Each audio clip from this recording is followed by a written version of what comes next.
très important où les enfants m'ont posé des questions. Nous voulons apporter la lumière par rapport à cette question. Dans le livre de Ézéchiel, chapitre 37, le verset 9. Et là, on parle de ossements desséchés. Et tous nous connaissons l'histoire. Mais je me limite seulement au verset 9 en fonction du temps.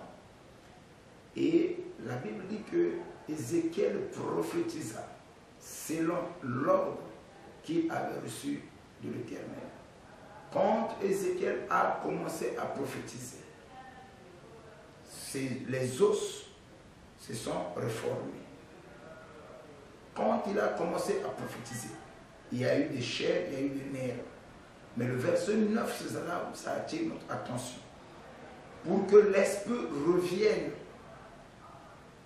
dans ses corps, alors il a fallu le mouvement où le vent, le quatre vents de l'esprit devait souffler. Je me suis posé la question, pourquoi le quatre vents de l'esprit? Or, Dieu ne fait rien sans but. Tout ce que Dieu fait, il le fait pour un but.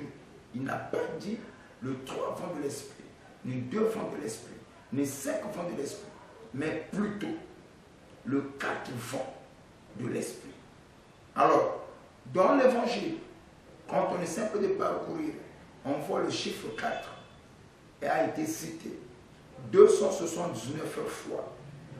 Et on voit déjà, il y a 4 évangiles, il y a 4 vents, il y a 4 coins de la terre, 4 bêtes qui sortent de la mer. Nous voyons aussi les 4 êtres vivants. Nous voyons aussi les 4 tribus de Dieu, les 4 cavaliers de l'Apocalypse.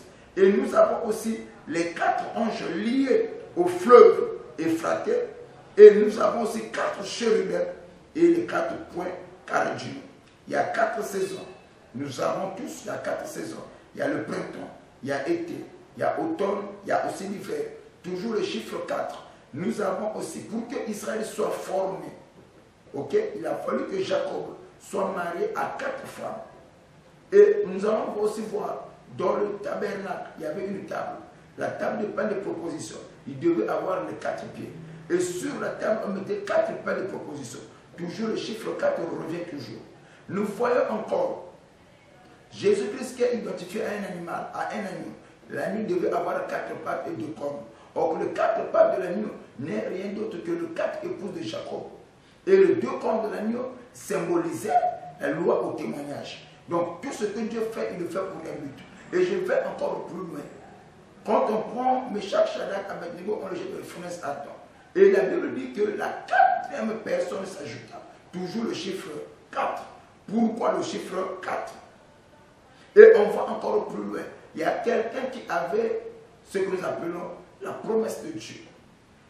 Dieu lui avait prophétisé que tu seras grand, tu seras élevé.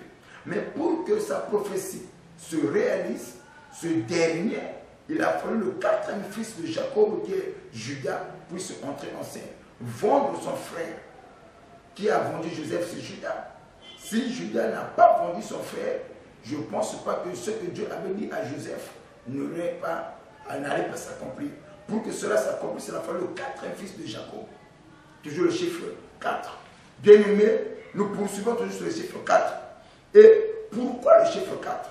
Que signifie le chiffre 4? Le chiffre 4 symbolise la totalité d'un effet, d'une action. Donc le chiffre 4, c'est la totalité d'une effet d'une action. Et le chiffre 4 aussi, c'est l'équilibre. Voilà pourquoi, dans cette saison dans laquelle nous en sommes, que Dieu Tout-Puissant t'accorde l'équilibre dans tout ce que tu vas faire. Voilà pourquoi il a fallu 4 vents de l'esprit pour que ces gens-là puissent avoir l'équilibre. Toi qui n'avais pas l'équilibre, reçois l'équilibre au nom de Jésus.